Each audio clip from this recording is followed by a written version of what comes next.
Mayong adlaw, katawhan sa Dios sa Archdiocese sa Osamis. Sa ngalan sa tong talahuron nga Arsobispo, si Archbishop Martin Sarmiento Khumuwadide ug sa kahugpungan sa mga kaparian dinhi sa lokal nga simbahan sa Osamis, kininausab si Reverend Father Eman Pujutan ang maghatod kaninyo sa atong pagpamalandong karong adlaw. Nga igsoon ko diyan ni Kristo, adlaw karon nga Biyernes, December 20 sa tuig 2024 ug 5 ka adlaw na lang atog yung sa ulugon ang Pasko. Ang Pasko sa pagkatawo sa atong manunubos nga si Jesucristo diha sa banay ni Maria ug ni Jose. Ug niining adlaw nga Biyernes, ana na pud kita sa ikalima nga Misa de Gallo, kining novena masses nga atong gihalad aron nga mas andamon pagid nato ang atong kaugalingon aron nga mahimong makahuluganon ang atong pagsaulog sa Pasko sa pagkatawo sa atong Ginoo. Usbon ko ha, adlaw karon nga Biyernes, December 20 sa tuig 2024 o ikalima nga Misa de Gallo na. Ikalima na nato nga novena masses or Misa de Gallo, pagpangandam sa atong kagalingon aron sa dako kayo nga kapistahan, no, ang Pasko sa kaning pagkatawo sa atong Ginoo. Ug nining adlaw nga Biyernes mga igsoon ko ni Kristo, akong pagtimbaya karon sa tanan nga naminaw sa tanan nato nga mga suking tigpaminaw diya sa AM 657 sa FM 100.7 ug karon nga nagalantaw usab diya silang DXDD sa FB page sa DXDD ug sa tanan nga mga nagbiyahe, nagsakay motor, nagsakay silang sakyanan nga gikan silang ning simba sa Misa de Gallo, nya karon nga ning pauli na silang balay, dayon naka-tune in sila. Akong pangtibaya ninyo karong adlaw. Kumusta man ang ato ang pagpangandam ning ato ang pag-attend sa Misa de Gallo? Layo pa ta kay napa may upat pa ka Misa de Gallo nga atong atinan aron nga makumpleto ang siyam. Layo pa pero layo na pud ta ug agi. Mo na nga padayon gyapon ta sa atong pagpaningkamot, pag-andam sa atong kagalingon. Inabanagan ang ato ang nindot kayo nga tradisyon kining pagsimba sa Misa de Gallo. Nya mga igsoon ko dai Kristo ning adlaw nga Biyernes, ako usab nga pagtimbaya sa tanan gayud nga ato ang mga workers diya sa pampubliko o sa pribado nga mga agencies. Ilim na gayud dinhi sa ato ang probinsya sa Misamis Occidental nga diha sa ato ang public government nga gipanguluhan sa atong pinalangga nga working governor si Honorable Attorney Henry S. Uwaminal o sa iyaang mga kauban diha sa Capitol. Ug dinhi usab sa dakbayan sa Osamis nga gipanguluhan sa ato ang pinalangga usab nga mayor si si Honorable Attorney Indy S. Uwaminal. Ako usab nga pagtimbaya karon nga nagasulog silang birthday, silang anniversaries, ilang nagayod sa Cora Parroco, ang kasamtang Cora Parroco diya sa to ang San Lorenzo Ruiz Parish, diya sa Lora Subdivision, si Reverend Father Ronald Ruben, si Father Timmy Ruben, nga karong adlaw nagasaulog sa anniversary sa iyang presbyteral ordination. Busa kang Reverend Father Ronald Timmy Ruben, happy priestly ordination anniversary kanimo. Ako usab nga pag kanimitong birthday and greetings, belated birthday greetings kang Ate Bina Pacto. Siya nagtrabaho diya sa Prime Star, sa atong Prime Star. O niya, kuan po ni siya kanang suki nga tigsimba sa atong shrine diya sa Kuta. So kang Ate Bina Pacto, belated happy birthday. Kanimo birthday niya kagahapon wala ko naka-greet, munang ako siya i-greet karon. Mga igsoon ko ni Kristo, nining adlaw nga Biyernes, ikalima nato nga Misa de Gallo. Ang ato ebanghelyo tungkol kutluon, sumala sa ebanghelyo ni San Lucas. Himayaw ikaw o Ginoo. Sa ikaunom ka bulan sa pagmabdos ni Isabel, gipadala sa Dios ang anghel nga si Gabriel ngadto sa usa ka lungsod sa Galilea nga ginganlag Nazaret. May mensahe siya alang sa usa ka batan-ong dalaga nga sinayuran sa usa ka lalaki nga ginganlag Jose nga kaliwat ni Hari David. Maria ang ngalan sa babaye. Miadto ang anghel kaniya og miingon, "Paglipay, ang Ginoo nag-uban ug nagpanalangin kanimo. Pag-ayo." Nalibog pag-ayo si Maria sa pagkabati niya sa mensahe sa anghel ug nagpalandong siya kung unsay kahulugan sa iyang mga pulong. Miingon ang anghel kang Maria, ayaw kahadlok Maria, kay gikahimutan ka sa Dios. Magmabdos ka og manganak og lalaki ug nganlan mo siya Jesus. Mahimo siyang inila ug tawgon siya nga anak sa Dios nga labing halangdon. Ang Ginoong Dios maghimo kaniyang hari sama sa iyang katigulangan nga si David ug mahimo siyang hari sa mga kaliwat ni Jacob hangtod sa kahangturan ug dili gayud matapos ang iyang gingharian. Si Maria miingon sa anghel, ulay ako, busa unsaon man pagkahimo niini. Ang anghel mitubag, mukunsad kanimo ang Espiritu Santo ug magpabilin ang gahom sa Dios diha kanimo. Tungod niini ang balaan nga bata tawgon nga anak sa Dios. Hinumdumi ang imong paryente nga si Isabel. Giingon nga dili na siya mo anak, apan karon ikaunom na kabulan ang iyang pagsabak. Bisag tigulang na siya kaayo kay walay dili mahimo sa Dios. Ningon si Maria, sulugon ako sa Ginoo, may tabuunta kanako ang imong gisulti. Ug mibiya ang anghel kaniya. Ngaigsuon ang ebanghelyo sa atong Ginoo. Daygon ikaw o Kristo. Mga igsuon ko na ni Kristo, nining adlaw nga Biyernes, kalima nga misa de Gallo or kalima kaadlaw sa atong novena misa alang sa pagpangandam sa Pasko sa pagkatawo sa atong Ginoo. Ang atong ebanghelyo nga atong nadungog kinutlo sumala sa ebanghelyo ni San Lucas unya kapitulo 1 versikulo 26 hangtod sa 38. Din atong nadungog ang ginatawag nga the Annunciation of the Lord to the Blessed Virgin Mary nga ang anghel mingpakita kang Maria o kanabitawng gisultian si Maria sa plano sa Dios nga si Maria gipili sa Dios aron mahimo siyang inahan sa anak sa labing makagagahom ang anak sa Dios nga panganlan o Jesus nga kining bata nga iya ang sabakon ni Maria lalang sa Espiritu Santo nga mahimo siyang hari sama sa kaliwat ni David.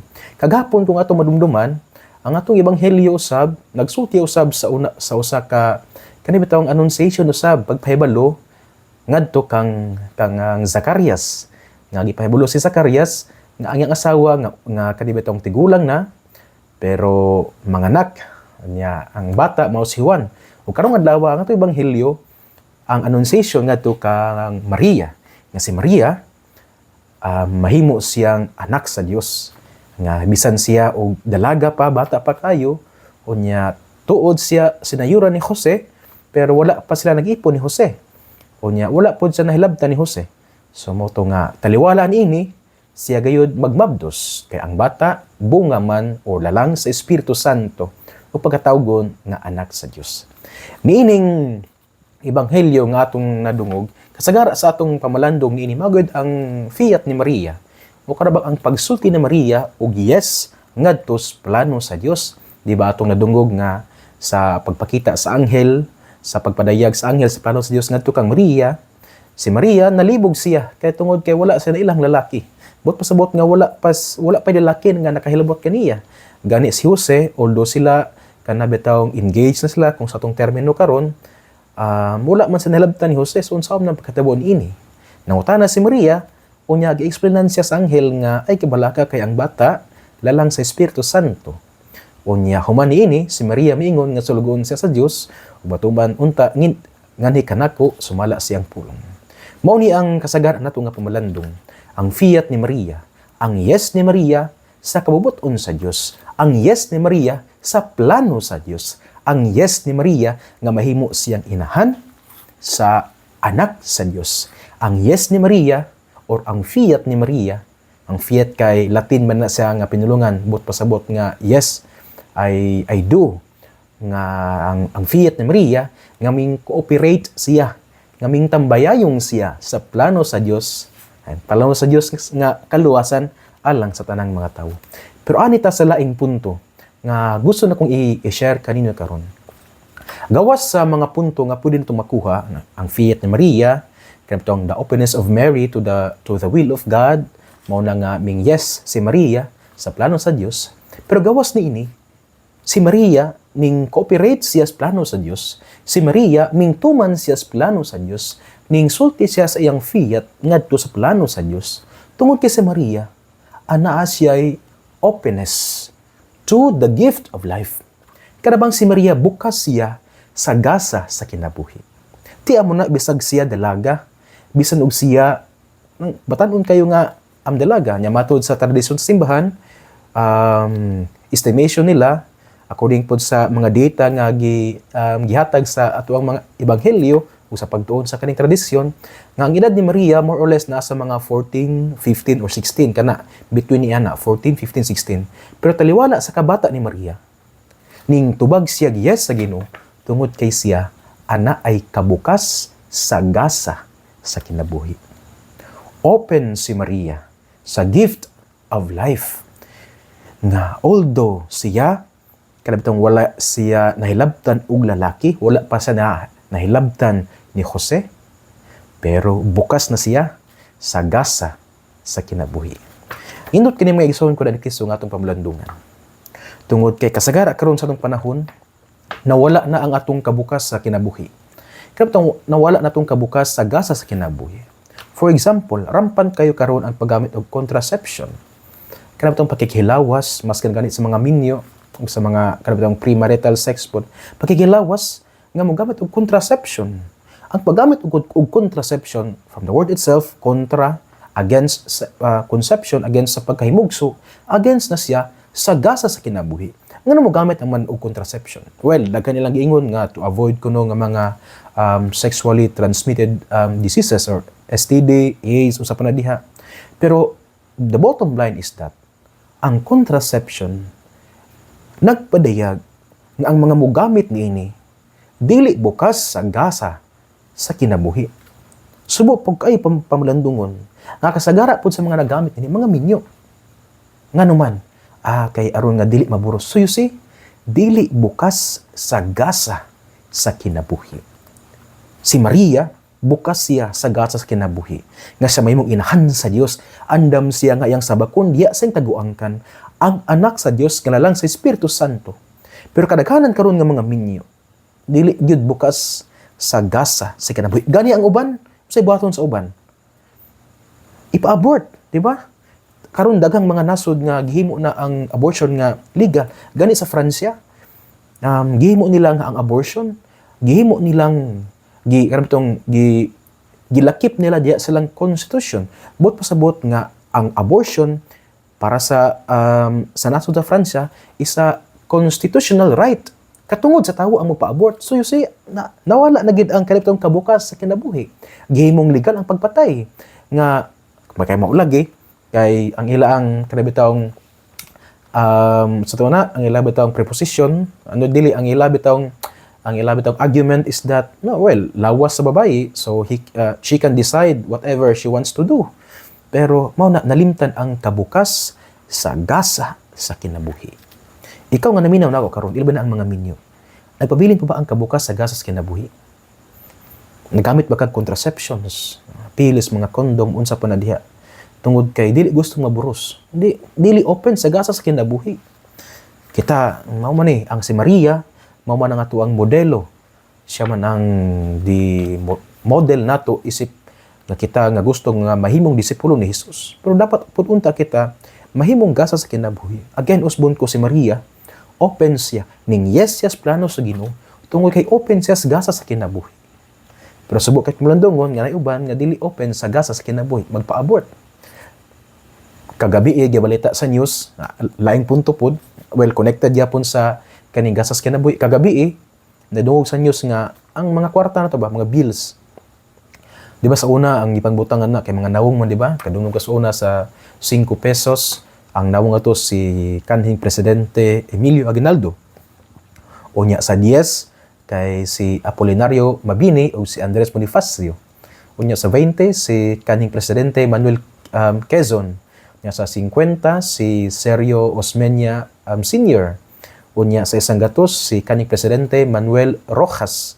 Manuel Rojas ba to? Manuel Macapagal. Dayon sa Diosdado Macapagal, sorry. Unya sa 500 si kaning presidente Cory Aquino, ganyang bana si Ninoy Aquino Sr. Unya sa 1,000, 3 ka mga tawo. So, ang nabutang sa mga bills sa una, mga dagway sa mga tawo. Pero kagabi sa news, butang gipang-alisda na. Dili na dagway sa mga tawo. Unsa man?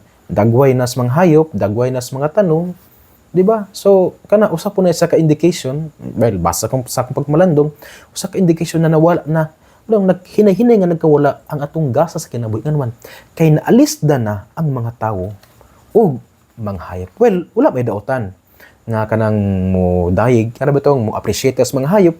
Kay well, mao na atong pagtulon sa simbahan, mando pud sa tuwa nga may mo tang stewards atong atimanon ang ato bitaw Mother Nature, ang mga hayop atong palanggaon, ang mga tanong atong palanggaon.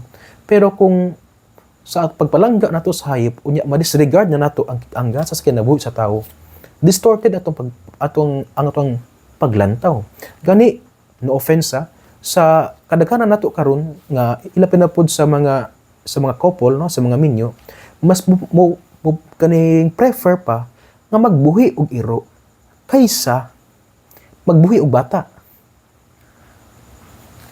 Distorted nga panglantaw.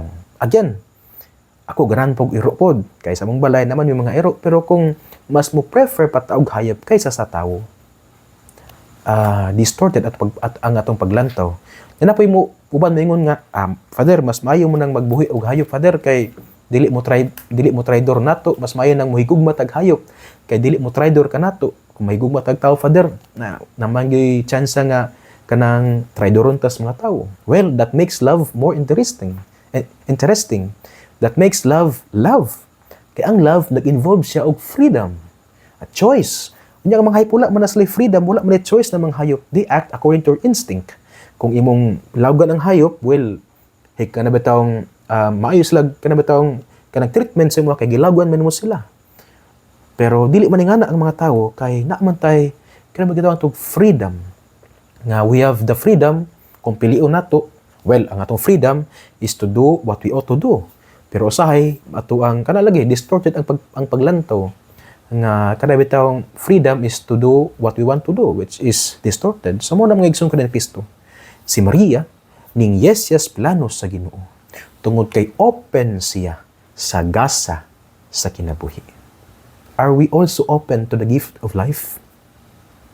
Then kung ingon tag yes, then why is it that kana rampan kay o paggamit sa mga contraceptions? Mas pilion pa sa tao ang hayop kaysa tao. Mas pilion pa nga magbuhi og iro kaysa magbuhi og bata. Mas mahal kayog tambal ang iro, pero ang silingan dili ka kahatag. Ingon ba si Kristo sa ebanghelyo nga kung mahigugma ka sa mga tawo nga nahigugma kanimo, walay kalainan sa mga pagano. Nga igsuon, yun nga ikalima nga adlaw sa itong Misa de Gallo, December 2024. Atong ebanghelyo, naggisgot sa the annunciation of the angel of the Lord to Mary. Si Mary, nag-yes siya sa Lord, tungod kay open siya sa gasa sa kinabuhi. Hinaut unta nga ikaw ako kitang tanan, mahimong open sa gasa sa kinabuhi. Kay ang Dios mao may author sa kinabuhi sa tao. Mao na niyang gipadala yang bugtong anak kay dili sa gusto nga mawala ang gasa sa kinabuhi sa tao. Ang Ginoo kada bitaw naghatag pud siya bili sa gasa sa kinabuhi. Ikaw, ako, nabata niya ng openness to the gift of life. Ngaigsoon ko na ni Kristo, din hinalakukutob sa kong pagmamalandong. Atong hinumduman kanunay, nga ang kinabuhi gasa. Busa kini, angay ginatong ampingan, kahit sanglit kini gasa man sa Dios kanato. Hinaot nga open ta sa gasa sa kinabuhi. Maayo kayo nga magbuhi og iro, maayo kayo nga magatimantas ato ang kinaiyahan. Pero sa itong pagbuhat nini, dili unta nato kalimtan nga ato usab nga kanabitang mo appreciate pud ta sa gasa sa kinabuhi. Ngigsoon ko ni Kristo, din hinalakukutob sa itong pagmamalandong. Atong hinumduman kanunay nga ang pulong sa Ginoo angay natong paminawon, pamalandungan ug paningkamutan nga puy-an diha sa atong kinabuhi. Kay bulahan kayo ang tawo nga naring kamot nga magpuyo sa mga pulong ni Jesus. Sama siya sa usa ka kahoy nga gitanom daplin sa sapa, kansang dahon dili gayud malaya. Nya tiempo sa timbunga siya mohatag og maayong bunga. Ngigsuon ug man usab nga din kita makatapok aron sa pagmamalandong sa pulong sa Ginoo. Uban sa pangaliya sa atong mahal nga inahan nga gisangpit natong mga misamiston nga berhen sa kota, ang Dios unta magapanalangin kaninyo kanunay sa ngalan sa Amahan, ug sa Anak, ug sa Espiritu Santo. Amen. Mayong adlaw, mag-amping, ug ki Dios li siempre bendiga.